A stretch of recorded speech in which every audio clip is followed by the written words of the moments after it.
जय गुरुदेव। सतगुरु की महिमा अनंत, अनंत किया उपकार।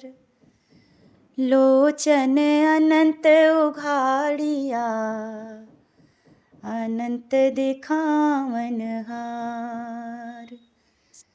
लोचन अनंत उघाड़िया, अनंत दिखावन हार।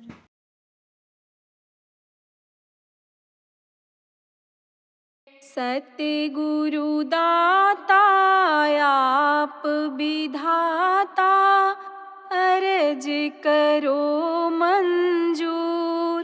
गुनाह मेरे माफ करो, गुनाह मेरे माफ करो। सतगुरु दाता आप विधाता, अर्ज करो मंजूर। गुनाह मेरे माफ करो, गुनाह मेरे माफ करो। मैं गुनहगार अति भारी हूँ, शरण आपकी आई जी। मैं गुनहगार अति भारी हूँ, शरण आपकी आई जी। शीश धरूं थारे चरणों में, मोहि दीजो छत्र छाया जी। शीश धरूं थारे चरणों में, मोहि दीजो छत्र छाया जी। तुम अधमों को गले लगाए, वाके किए काज भरपूर। गुनाह मेरे माफ करो, गुनाह मेरे माफ करो। तुम अधमों को गले लगाए, वाके किए काज भरपूर। गुनाह मेरे माफ करो, गुनाह मेरे माफ करो।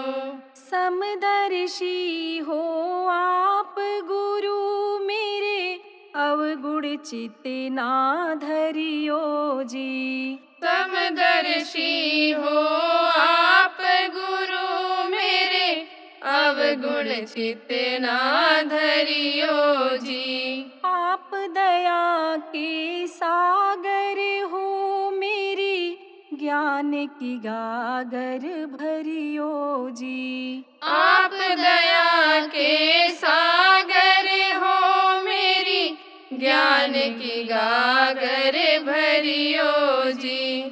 तुम काज मेरे सब करियो जी, राह फाक जगत की धूल। गुनाह मेरे माफ करो, गुनाह मेरे माफ करो। तुम काज मेरे सब करियो जी, राह फाक जगत की धूल। गुनाह मेरे माफ करो, गुनाह मेरे माफ करो। अनगिनत आपने माफ किए हैं, पापी दुष्ट कसाई जी। अनगिनत आपने माफ किए हैं, पापी दुष्ट कसाई जी। भव सागर से पार तिराए, बिगड़ी बात बनाई जी। भव सागर से पार तिराए, बिगड़ी बात बनाई जी। तुम नैया पार लगाए जी,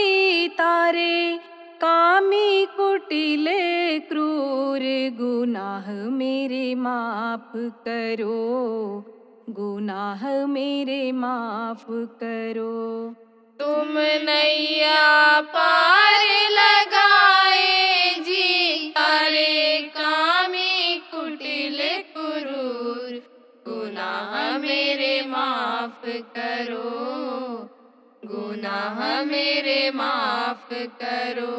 सतगुरु स्वामी तुम्हारे चरण में करती अरज पुकार जी। सतगुरु स्वामी तुम्हारे चरण में करती अरज पुकार जी। जन्म जन्म की अपराधी हूँ, बख्शो गुनाह हमारे जी। जन्म जन्म की अपराधी हूँ, बख्शो गुनाह हमारे जी।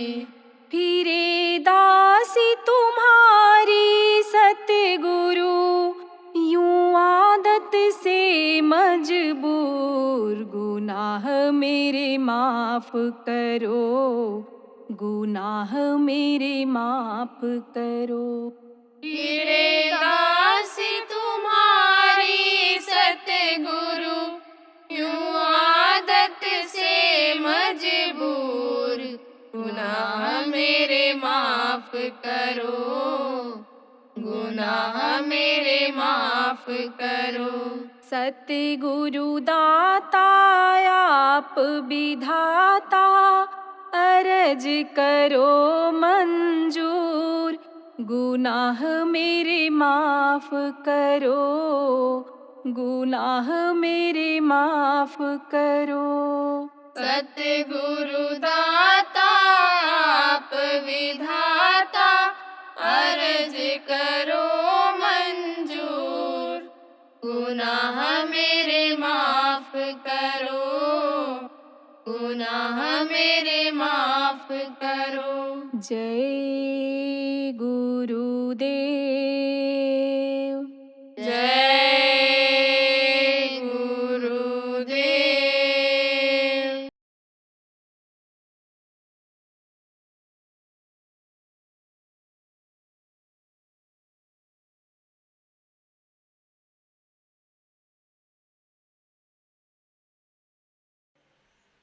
साधना शिविर लगाने की आवश्यकता क्यों पड़ी?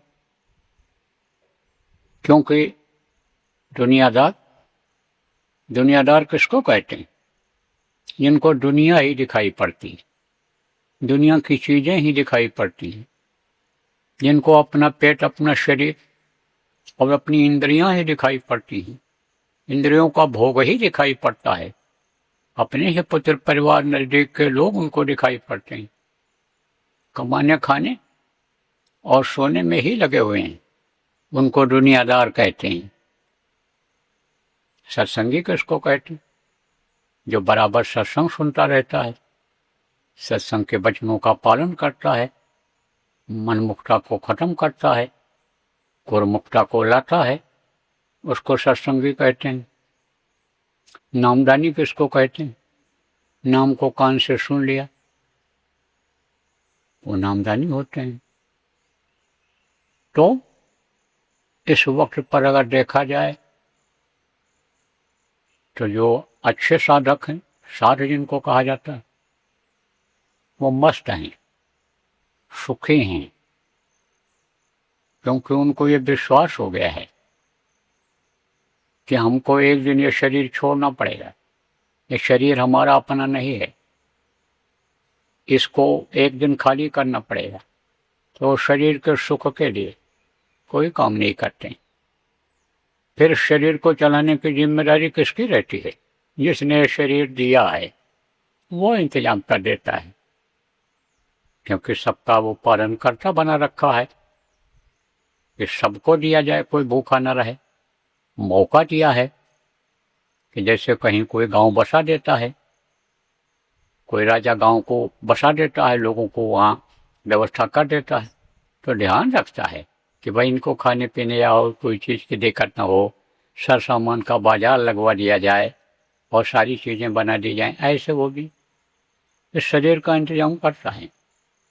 अब ये जरूर है कि जो मनमुखी होते हैं उनको अपने मन के हिसाब से खुराक मिलना चाहिए, और जो गुरुमुखी होते हैं वो तो सूखी रोटी ही मांगते हैं। साईं अपने भगत को रूखी रोटी दे, चुपड़ी मांगत मैं डरूं, रूखी छीन न ले। उनको ये विश्वास रहता है कि कहीं यह भी न चला जाए। तो प्रेमियों, वो तो मस्त रहते हैं जो अच्छे साधक होते हैं, जो सत्संगी होते हैं, वो भी एक तरह से ठंडे दिमाग के रहते हैं। ठंडा दिमाग, गर्म दिमाग किसको कहते? किसी किसी को बहुत गुस्सा आता है, कोई बहुत परेशान रहता है किसी काम के लिए, और वो उतना परेशान नहीं रहते हैं। गुरु पर भरोसा रहता है, कर्म करते जाते हैं और उसका फल उनको मिलता जाता है। लेकिन ये कहा जाए कि पत्थर मोम हो गया, पत्थर यानी समझो मिट्टी जैसा मुलायम हो गया, वो नहीं होता है। ये जरूर रहता है कि जैसे गर्मी में एक पत्थर पानी में पड़ा हुआ हो ठंडा रहेगा, दूसरा पत्थर धूप में पड़ा हुआ हो तो गर्म रहेगा। लेकिन है तो पत्थर ही, दोनों पत्थर ही हैं। तो आप ये समझो, जो यानी सत्संगी होते हैं, सत्संग सुनते हैं, सुमिरन ध्यान भजन करते हैं, शाकाहारी रहते हैं, नशा मुक्त रहते हैं, आचरण जिनका शुद्ध रहता है, विचार भावनाएं ठीक रहती हैं, हो सके तो किसी की मदद कर दो, बुरा मत चाहो, तो क्या कहलाते हैं? सत्संगी।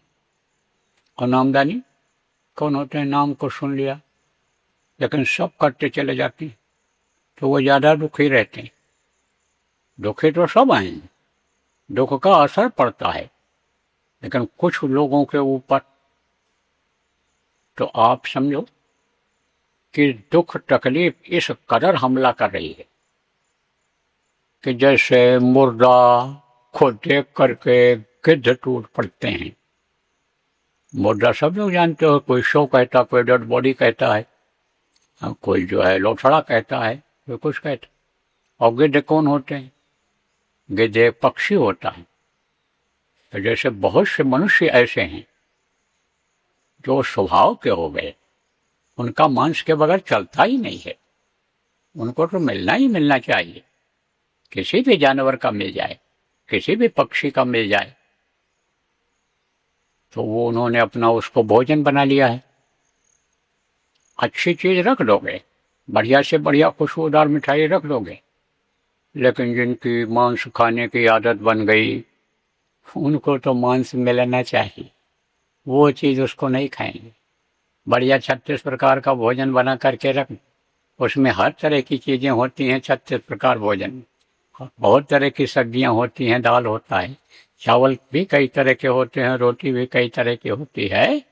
वो सब रख दो, शाकाहारी थाल लगा करके आप, तो उसको वो नहीं खाएंगे, कहेंगे नहीं वो बोटी लाओ, मीट लाओ। क्यों? क्योंकि उनकी वो आदत बन गई। मनुष्य इसलिए नहीं पैदा हुआ है कि मांस को खाए। मनुष्य का यह काम नहीं है कि कहीं मांस पड़ा हुआ हो, सड़ न जाए, उसकी सफाई हम कर दें। लेकिन कुछ जानवर ऐसे होते हैं, जैसे लंबे मुंह वाले सूकर कहलाते हैं, उनको इसीलिए बनाया गया है कि वो जहां भी गंदगी हो उसको साफ कर दें। मुर्गा मुर्गी है, कुत्ता है, ये भी देखो गंदी चीजों को खा के साफ कर देते हैं कि मनुष्य को बदबू न लगे, हवा दूषित न हो, हवा गंदी जहरीली न हो और रोग न फैले। ऐसे ही पक्षियों को भी कुदरत ने बनाया है। कौवा है, गिद्ध हैं, ये उड़ते हैं, तो कहते हैं ना कि गिद्ध की दृष्टि 4 कोस तक जाती है। 4 कोस किसको कहते हैं? 8 मील, करीब 11 किलोमीटर हो गया, तो वहां तक जाती है। कैसे जाती है ये भी बता दें। उनके दिव्य दृष्टि नहीं होती है, हमारे आपके अंदर तो दिव्य दृष्टि है कि जिससे आप दूर तक देख सकते हो। यहीं नहीं, इसी दुनिया, इसी धरती पर नहीं, ऊपर के लोगों को देख सकते हो। स्वर्ग वैकुंठ जिनको कहते हैं, पितृलोक, सूर्यलोक, चंद्रलोक, ये सब इनको देख सकते हो। लेकिन गिद्ध के अंदर वो दृष्टि होती ही नहीं है। बनावट उनकी इस तरह की है कि उनमें दिव्य दृष्टि नहीं होती है। जैसे बंदर उछलता है, कूदता है, ऐसे शेर क्यों नहीं कूद करके एक जगह दूसरी जगह ऐसे पहुंच जाता है? और डाल पकड़ करके क्यों नहीं लटक जाता है? और जानवर क्यों नहीं? क्योंकि उनके कलेजा नहीं होता है, इसलिए वो उछलते कूदते हैं। तो ये कुदरत ने बनाया है। तो अब आप समझो प्रेम कि गिद्ध का भोजन ही यही है, सफाई करनी। तो पता कैसे चलता है उनको कि 4 कोस के ऊपर कोई मर गया है, जानवर मरा है, आदमी मरा पड़ा है। हवा के जरिए, हवा से बदबू और हवा से खुशबू दूर तक जाती है। तो फूल कोई खुशबूदार है, उसकी सीमा होती है। सीमा किसको कहते हैं? 100 मीटर, 200 मीटर, 500 मीटर यह रहता है। जैसे गोली चलाते हैं तो उसकी यानी बोर होता है उसमें, तो इतनी बोर की दूरी तक गोली लगेगी, इतनी दूर तक लगेगी। ऐसे ही इसकी सीमा होती है। खुशबू की भी सीमा होती है और बदबू की भी सीमा होती है। जैसे मान लो अनाज सड़ रहा है तो उसको थोड़ी दूर के बाद जाने के बाद उसकी बदबू खत्म हो जाएगी। अगर समझो लेट्रिन सड़ रहा है तो थोड़ी दूर जाने के बाद उसकी बदबू खत्म हो जाएगी। लेकिन अगर मांस सड़ रहा है तो उसकी बदबू हवा के जरिए बहुत दूर तक जाती है। तो उनके नाक में जब लगती है वो बदबू तो वो चल पड़ते हैं और उसी हवा, जिधर से हवा आ रही है उसी तरफ वो चल पड़ते हैं और बहुत तेज आते हैं, बहुत तेज चलते हैं और जा करके एकदम से चारों तरफ से घेर लेते हैं, टूट पड़ते हैं। कहो ऐसे ही लोगों के ऊपर मुसीबतें टूटने लगी हैं, चाहे नामदानी हो चाहे दुनियादार हो।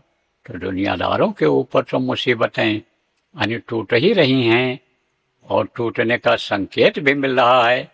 अभी और भी टूटेंगी मुसीबतें, लेकिन सत्संगियों के ऊपर भी टूट रही हैं। जो सत्संगी, जिनको नामदानी आप कहते हो, नामदानियों पर ज्यादा टूट रही हैं मुसीबतें। उनको भी यह संकेत मिल रहा है, क्योंकि ये लोग भी दुनियादारों जैसे ही आदत अपना लिए हैं। गुरु के वचनों को भूल गए। गुरु जो आप समझो कर्मों को जलाते हैं, गुरु जो गलतियों को माफ कराते हैं, उनको भूल गए। गुरु के दृष्टि से दूर हो गए। कौन सी दृष्टि? गुरु कहा गया कि बताया गया है कि मनुष्य शरीर का नाम गुरु नहीं होता है। मनुष्य शरीर के दृष्टि की, आंखों की देखने की क्षमता होती है, थोड़ी दूर तक ही वो देख सकता है। लेकिन जो देह गुरु हैं वो थोड़ी ही दूर तक देख सकते हैं और कंज गुरु बहुत दूर तक देख सकते हैं। तो कंज गुरु की जो पैनी नजर होती है, पैनी नजर किसको कहते हैं? कागचेष्टा, जैसे कौवा दांव लगाया रहता है, देखता रहता है, जैसे मौका मिले तैसे हम हमला करें। ऐसी पैनी दृष्टि, यानी समझो पैनी दृष्टि उसको कहते हैं। कौवा का तो हमने उदाहरण दे दिया, उदाहरण दिया है। यह मत समझना कि उस तरह की दृष्टि होती है गुरु की। गुरु की दृष्टि बहुत पैनी होती है। उस दृष्टि से उसको जला देते हैं। किसको जलाते हैं? कर्मों को जलाते हैं, लोगों के कर्मों को जलाते हैं। और जब कर्मों को जलाते हैं तब लोगों के अंदर ज्ञान हो जाता है, बुद्धि उनकी सही हो जाती है। तो कर्म को कैसे जलाते हैं? कर्मों को जलाने का तरीका होता है। जैसे आग को जलाने का तरीका होता है कि लकड़ी को इकट्ठा कर लो, कंडा को इकट्ठा कर लो और उसके बाद में फिर यानी उसमें जलाने के लिए चाहे आग ले आओ, चाहे माचिस जलाओ, चाहे कोई ऐसी चीज रखो कि जो लाइटर जिसको कहते हैं उससे जलाओ, कोई उपकरण से जलाओ। तो जैसे आग जलाने की का यानी इंतजाम करना पड़ता है, उपकरण इकट्ठा करना पड़ता है, तैसे ही गुरु उपकरण इकट्ठा कराते हैं। किसके लिए? कर्मों को जलाने के लिए। तो ये जो साधना शिविर 24 घंटे की लगवाई जा रही है, ये साधना शिविर में कर्म जलते हैं, लेकिन किसके जलेंगे? जो इसमें बैठेंगे उनके जलेंगे, ज़्यादा समय देंगे उनके जलेंगे। थोड़े बहुत कर्म अगर होते हैं तो जल्दी जल जाते हैं, और ज़्यादा जब होता है तो ज़्यादा बैठना पड़ता है, ज़्यादा देर तक बैठना पड़ता है, बार बार बैठना पड़ता है, तब कर्म जलते हैं। और कर्म अगर नहीं जलेंगे तो छुटकारा मिल नहीं सकता है, कर्मों की सजा से कोई बच नहीं सकता है। और वो सजा ऐसे अचानक तो कभी कभी ही आती है, लेकिन आप समझो हमेशा ना आवे तो कभी तो आती ही है, आएगी। अब सत्संगी तो ये सोचते हैं, नामदानी ये सोचते हैं कि भाई बाबा ने, यानी गुरु महाराज बाबा जय गुरुदेव जी महाराज ने जिनको मान्यता दे दिया है कि ये तुम्हारी संभाल करेंगे, ये तुमको नामदान देंगे, उनके पास चले चलेंगे, वो जहाँ बुलाएंगे चले चलेंगे, उनको प्रणाम कर लेंगे, उनको सेवा भेंट दे देंगे, उनके खाने पीने की चीज़ों को हम दे देंगे, और उससे हमारे कर्म कट जाएंगे। तो अब कर्म काटने का तरीका होता है, जैसे गंदगी हो गई तो गंदगी हो गई तो अब उसको कोई भी साफ करे। छोटा बच्चा है, नहीं साफ कर पाता है, तो बड़ा कोई साफ करेगा, जिसका बच्चा है वो साफ करेगा। तो कर्मों को तो काटना पड़ता है, कर्मों की सफाई करनी पड़ती है। अब आप ये समझ लो कि जिसके 4 बच्चे हैं, 6 बच्चे हैं, अब सब अगर गंदा होकर के आ गए, सब के अंदर मैल जम गई, सब कीचड़ में से अगर आ गए, तो करते करते थकेगा बाप, सफाई करते करते भाई, बड़ा भाई सफाई करते करते थकेगा कि नहीं थकेगा? तब वो तरीका निकालता है, कहता है देखो ये बाल्टी में पानी रखा है, और देखो इसको ऐसे तुम अपने सिर पर डालो, और बदन को ऐसे हाथ से मलो, ये देखो साबुन रखा हुआ है, और इससे तुम अन्य समझो कि सफाई करो अपने शरीर की, तब तुम्हारा शरीर साफ होगा, तब ये गंदगी जाएगी। तो अब आप ये समझ लो प्रेमियों, ये जो साधना शिविर है इससे गंदगी साफ होगी, है ना। गुरु रोबी शुष्का पड़ा, और कहा गया कि गुरु अन्य सूरत शिला पर धोइए, गुरु रोबी शिष्य का पड़ा, और सूरत शिला पर धोइए और निक्षय रंग अपार। ये जो सूरत है जीवात्मा है, उसको उस पर धो, किस पर? ये जो एक तरह से साधना शिविर जैसी एक यानी जो आपको कड़ा लग रहा है, शिला माने पत्थर लग रहा है, कठोर लग रहा है, इस पर रो, तब निक्षय रंग अपार, तब सफाई हो पाएगी। तो सफाई करने के लिए, कराने के लिए यह साधना शिविर लगाई जा रही है। अब ये आप तो कुछ लोग ऐसे हो कि अभी साधना करोगे और फिर कहोगे कि 8 दिन के बाद फिर अब लगेगा, तो हम फिर 8 दिन के बाद आने बैठेंगे। तो कुछ लोगों को तो जहाँ जहाँ भी साधना शिविर लगी है, बहुत जगहों पर लगी, हजारों जगह पर लगी है, पूरे देश में विदेश में, तो जो लोग उसमें बैठे हैं, कुछ लोगों को तो अंतर में मिला है, कुछ लोग अंतर की चढ़ाई में उनको विश्वास हुआ है, उनके लिए रास्ता साफ हुआ है कि भाई रास्ता साफ है और तुम आगे बढ़ जाओ, अब तुम पहुंच जाओगे। और कुछ लोगों को कुछ नहीं मिला है, केवल शांति ही मिली है, केवल मन ही लगा है। तो अब अगर 1 हफ्ता आप इंतजार करोगे तो कोई ज़रूरी नहीं है कि अगले शनिवार को जो साधना शिविर लगाओगे, आप लगवाओगे, लोग लगाएंगे, उनमें आपका मन लग ही जाए। क्यों नहीं लगेगा? कहोगे भाई क्यों नहीं लगेगा जब यहाँ लगा? इसलिए नहीं लगेगा कि आप ध्यान नहीं रखोगे। अभी तो थोड़ी देर के लिए आपको शांति मिली है, मन आपका लगा है, अच्छा लगा है, लेकिन फिर अशांति में फंस जाओगे। अशांति में कैसे फंस जाओगे? क्योंकि कर्म आ जाएंगे, कहाँ से कर्म आते हैं? मुख्य रूप से यानी समझो बताया गया है कि खाने पीने से आते हैं, अन्न दोष जिसको कहते हैं, स्थान दोष जिसको कहते हैं, गलत जगह पर बैठने से आता है, गलत जगह पर आने जाने से कर्म आते हैं, और आप ये समझो संग दोष से होता है। अगर साथ गलत पड़ गया किसी का तो वो दोष आ जाएंगे। तो अब आप ये समझो कि उन दोषों को अगर आप नहीं छोड़ पाओगे, और अगर कहीं चुपके से भी अंडा खा लिया कि कोई देखे ना कि नामदानी है, और कहीं मांस अगर खा लिया, जो चीजें बताई गई हैं इनको नहीं खाना पीना है, जान चली जाए लेकिन अंदर नहीं डालना है। जो चीजें ये बताई गई कि इसको अगर खाओगे तो मुक्ति मोक्ष की इच्छा न रखो, फिर आना पड़ेगा। थोड़ा भी अगर चला जाएगा, एकदम सफाई हो गई है और आखिरी वक्त बरती अगर थोड़ा सा चला गया, तो फिर उसको भोगने के लिए 2-4 दिन 5 दिन रहना पड़ेगा इस दुनिया संसार में, और फिर तब तुम्हारा शरीर छूटेगा। उदाहरण तमाम मिलते हैं। महात्मा जी के शिष्य थे, पहुंचे हुए महात्मा थे, संत थे, साधना करते थे। जब आखिरी वक्त आया तो गुरु महाराज आ गए, परिवार वालों से कहा गुरु महाराज आ गए हमारे, और हम उनके साथ जाने वाले हैं, अब तुम लोग हमको भूलो, और जो गुरु ने रास्ता दिया है भजन ध्यान सुमिरन का, उसको सब लोग करते रहेंगे। तब तक कोई आ गया, कहा ये लो दवा आ गई, और वहीं पर किसी ने उनके मुंह में दवा डाल दिया और पानी पिला दिया, पर गुरु हट गए। जो दिखाई पड़ रहे थे अंतर की आंख से, कहते हैं अंदर में सबकी आंख खुल जाती है।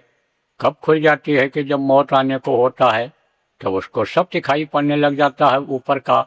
यमदूत को देख करके इसीलिए तो चिल्लाता है, रोता है मरने वाला आदमी, तो दुनिया को देखना बंद करता है, इधर पर्दा पड़ जाता है। सामने परिवार के लोग रिश्तेदार खड़े रहते हैं, लेकिन उनको पहचान नहीं पाता है, और चिल्लाता है देखो ये मार रहे हैं, काट रहे हैं, झुलसा रहे हैं, ये हमको खाली करा रहे हैं, हमारे शरीर को परेशान करें।